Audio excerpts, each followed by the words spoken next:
ಕೊನೆಗೂ ಸೌಜನ್ಯ ಹೋರಾಟಗಾರನ ಮೇಲೆ ಬಂಧನ ವಾರೆಂಟ್ ಬಂದಿರುವಂಥದ್ದು. ಬಂಧನಕ್ಕಾಗಿ ನ್ಯಾಯಾಲಯವು ಆದೇಶವನ್ನ ಹೊರಪಡಿಸಿರುವಂಥದ್ದು ಇವತ್ತಿನ ಪ್ರಮುಖ ಸುದ್ದಿ ಅಂತ ಕೂಡ ಹೇಳ್ಬೋದು.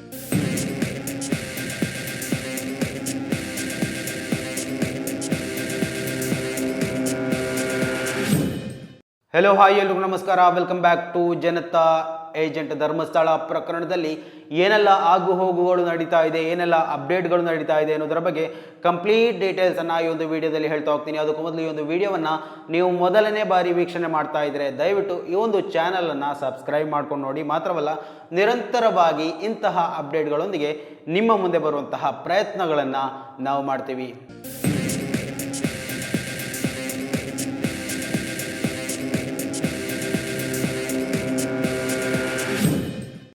ಧರ್ಮಸ್ಥಳ ಪ್ರಕರಣದಲ್ಲಿ ಹೆಚ್ಚಾಗಿ ಗುರುತಿಸಿಕೊಂಡಿದ್ದಂತಹ ಓರ್ವ ವ್ಯಕ್ತಿ ಅಂತ ಹೇಳಿದರೆ ಸೌಜನ್ಯ ಅವಳ ಮಾವ ವಿಠಲ್ ಗೌಡ. ಎಲ್ರಿಗೂ ಗೊತ್ತೇ ಇದೆ, ಈ ಒಂದು ತನಿಖೆ ಒಂದು ಹಂತದಲ್ಲಿ ಈ ಒಂದು ಬುರುಡೆ ವಿಚಾರದ ಬಗ್ಗೆ ಪೂರ್ಣಗೊಂಡಂತಹ ಒಂದು ತನಿಖೆಯ ನಂತರ, ಅಂದರೆ ಈ ಒಂದು ಬುರುಡೆಯನ್ನ ಯಾಕೆ ತಂದ್ರು, ಯಾರು ತಂದ್ರು, ಎಲ್ಲಿಂದ ತಂದ್ರು, ಈ ಎಲ್ಲ ವಿಚಾರಗಳು ತನಿಖೆ ಆಗ್ತಾ ಇದ್ದರ ನಡುವೆ ವಿಠಲ್ ಗೌಡರ ವಿಚಾರಣೆ ನಡೆಯುತ್ತೆ. ಯಾಕೆಂತ ಹೇಳಿದರೆ, ಚಿನ್ನಯ್ಯ ಬುರುಡೆ ತಂದಿದ್ದು ವಿಠಲ್ ಗೌಡರ ಮುಖಾಂತರ, ಅಥವಾ ವಿಠಲ್ ಗೌಡರೇ ಆ ಒಂದು ಬಂಗ್ಲೆಗುಡ್ಡದಿಂದ ಈ ಒಂದು ಬುರುಡೆಯನ್ನ ತಂದು ಚಿನ್ನಯ್ಯರಿಗೆ ಹಸ್ತಾಂತರ ಮಾಡಿದ್ದ ಎನ್ನುವಂತಹ ವಿಚಾರ ಎಲ್ರಿಗೂ ಗೊತ್ತಿರುವಂಥದ್ದು. ನಂತರ SIT ವಿಠಲ್ ಗೌಡರನ್ನ ವಿಚಾರಣೆ ಮಾಡುತ್ತೆ ಮಾತ್ರ ಅಲ್ಲ, ಅಲ್ಲಿಂದ ಕೆಲವೊಂದು ಅಸ್ಥಿ ಪಂಜರಗಳನ್ನ ತಗೊಂಬರುತ್ತೆ.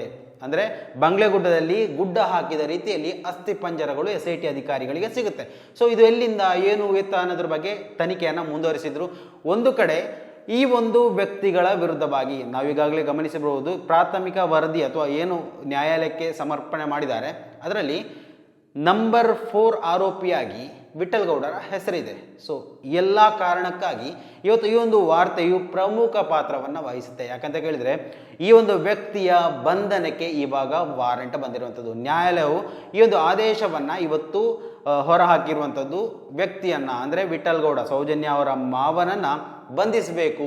ಯಾಕೆ ಅಂತ ಕೇಳಿದರೆ, ಈ ಮೊದಲು ಧರ್ಮಸ್ಥಳ ಕ್ಷೇತ್ರ ಅಥವಾ ಆ ಒಂದು ಕುಟುಂಬ ಏನಿದೆ, ಈ ಒಂದು ಧರ್ಮಸ್ಥಳ ಕ್ಷೇತ್ರವನ್ನ ಮುನ್ನಡೆಸ್ತಾ ಇರುವಂತಹ ಒಂದು ಕುಟುಂಬ ಏನಿದೆ, ವೀರೇಂದ್ರ ಹೆಗ್ಗಡೆ ಇರಬಹುದು, ಆ ಒಂದು ಕುಟುಂಬವನ್ನ ಯಾವುದೇ ರೀತಿಯಲ್ಲಿ ಅವಮಾನ ಮಾಡುವಂತಹ ಹೇಳಿಕೆಗಳಿರ್ಬೋದು ಅಥವಾ ಅವರ ವಿರುದ್ಧವಾಗಿ ಹೇಳಿಕೆಗಳನ್ನು ಕೊಡಬಾರ್ದು ಅಂತ ಇಂಜಂಕ್ಷನ್ ಆರ್ಡರ್ನ ತಂದಿದ್ರು.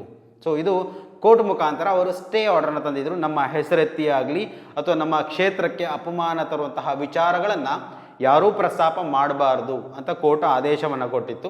ಸೊ ಈ ಒಂದು ಆದೇಶದ ನಂತರವೂ ವಿಠಲ್ ಗೌಡ, ಸೌಜನ್ಯ ಮಾವ ಎನ್ನುವಂತಹ ವ್ಯಕ್ತಿ ಅವರ ಮೇಲೆ ಮತ್ತೆ ನಿಂದನೆ ಮಾಡಿರುವಂತಹ ಯಾವುದೇ ಸಾಕ್ಷಿಗಳು ನಮಗೆ ದೊರೆತಿಲ್ಲ. ಆದರೆ ಅವರು ಪ್ರಕರಣ ದಾಖಲಿಸಿದ್ದಾರೆ. ಈ ಒಂದು ಆಧಾರದಲ್ಲಿ ವಿಠಲ್ ಗೌಡರ ಮೇಲೆ ಇವಾಗ ಆದೇಶ ಬರ್ತಾ ಇರುವಂಥದ್ದು.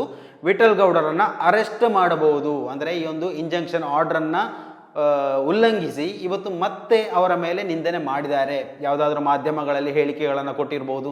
ಸೊ ಇದು ಯಾವುದನ್ನು ನಮಗೆ ಕಲೆಕ್ಟ್ ಮಾಡಲಿಕ್ಕೆ ಸಾಧ್ಯ ಆಗಲಿಲ್ಲ. ಆದರೆ ಇಲ್ಲಿ ವಾರ್ತೆ ಏನು ಬರ್ತಾ ಇದೆ ಆ ಒಂದು ಅಪ್ಡೇಟನ್ನು ನಿಮ್ಮ ಮುಂದೆ ತರ್ತಾ ಇದ್ದೇವೆ. ಸೌಜನ್ಯ ಹೋರಾಟಗಾರರು ಹೌದು, ಸೌಜನ್ಯ ಅವರ ಮಾವ ಕೂಡ ಹೌದು. ಸೊ ಅವರನ್ನು ಇವಾಗ ಅರೆಸ್ಟ್ ಮಾಡಬೇಕು ಅಂತ ನ್ಯಾಯಾಲಯ ಆದೇಶವನ್ನು ಹೊರಡಿಸಿರುವಂಥದ್ದು. ಧರ್ಮಸ್ಥಳ ಕ್ಷೇತ್ರ ಅಥವಾ ಧರ್ಮಸ್ಥಳವನ್ನು ಮುನ್ನಡೆಸ್ತಾ ಇರುವಂತಹ ವೀರೇಂದ್ರ ಹೆಗ್ಗಡೆ ಕುಟುಂಬದ ವಿರುದ್ಧವಾಗಿ ನಿಂದನಾತ್ಮಕವಾದಂತಹ ಅವಹೇಳನಕಾರಿಯಾದಂತಹ ಹೇಳಿಕೆಗಳನ್ನು ಕೊಟ್ಟರು. ಅದು ಎಲ್ಲಿ, ಸಾರ್ವಜನಿಕ ಪ್ರದೇಶಗಳಲ್ಲಿ ಆಗಿರ್ಬೋದು ಅಥವಾ ಮಾಧ್ಯಮಗಳಲ್ಲಿ ಆಗಿರ್ಬೋದು.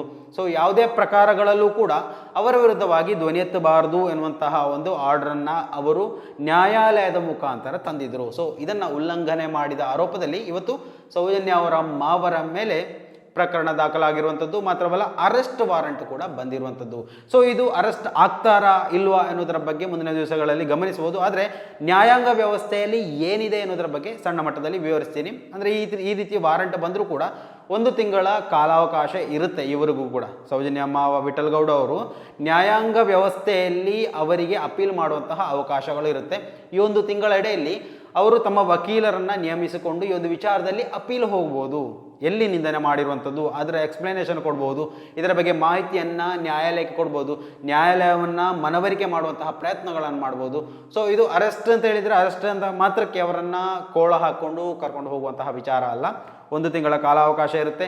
ಈ ಒಂದು ಕಾಲಾವಕಾಶದ ನಡುವಲ್ಲಿ ವಿಠಲ್ ಗೌಡರಿಗೆ ಮೇಲ್ಮನವಿ ಸಲ್ಲಿಸುವಂತಹ ಎಲ್ಲ ಅವಕಾಶಗಳು ಈ ಒಂದು ಕಾನೂನು ವ್ಯವಸ್ಥೆಯಲ್ಲಿ ಇದೆ. ಸೊ ಆ ಒಂದು ಕಾರಣದಿಂದಾಗಿ ಅರೆಸ್ಟ್ ಆಗುವಂತಹ ಸಾಧ್ಯತೆಗಳು ಬಹಳಷ್ಟು ಕಡಿಮೆ. ಆದರೂ ಕೂಡ ಆದೇಶ ಬಂದಿರುವಂಥದ್ದು, ಈ ಒಂದು ಆದೇಶ 1 ತಿಂಗಳು ಚಾಲ್ತಿಯಲ್ಲಿ ಇರಲಿಕ್ಕಿದೆ. ಸೊ ಈ ಒಂದು ಸಂದರ್ಭದಲ್ಲಿ ಯಾವುದೇ ಬೆಳವಣಿಗೆಗಳು ನಡೆಯಿಲ್ಲ ಅಂದರೆ ಕಾಮನ್ ಆಗಿ ಈ ಒಂದು ವಿಠಲ್ ಗೌಡರ ಮೇಲೆ ಆ್ಯಕ್ಷನ್ ತಗೊಳ್ತಾರೆ. ಸೊ ಇದು ಇವತ್ತಿನ ವಿಶೇಷ. ಈ ಒಂದು ಅಪ್ಡೇಟ್ ಬಂದು 1-2 ದಿವಸ ಆಯಿತು.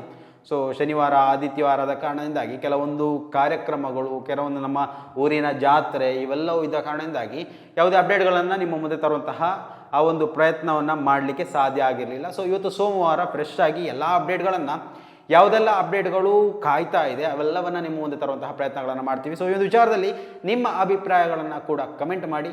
ಮುಂದಿನ ಮಾಹಿತಿಯೊಂದಿಗೆ ಮತ್ತೆ ಭೇಟಿಯಾಗೋಣ. ಅಲ್ಲಿವರೆಗೂ ನಮಸ್ಕಾರ.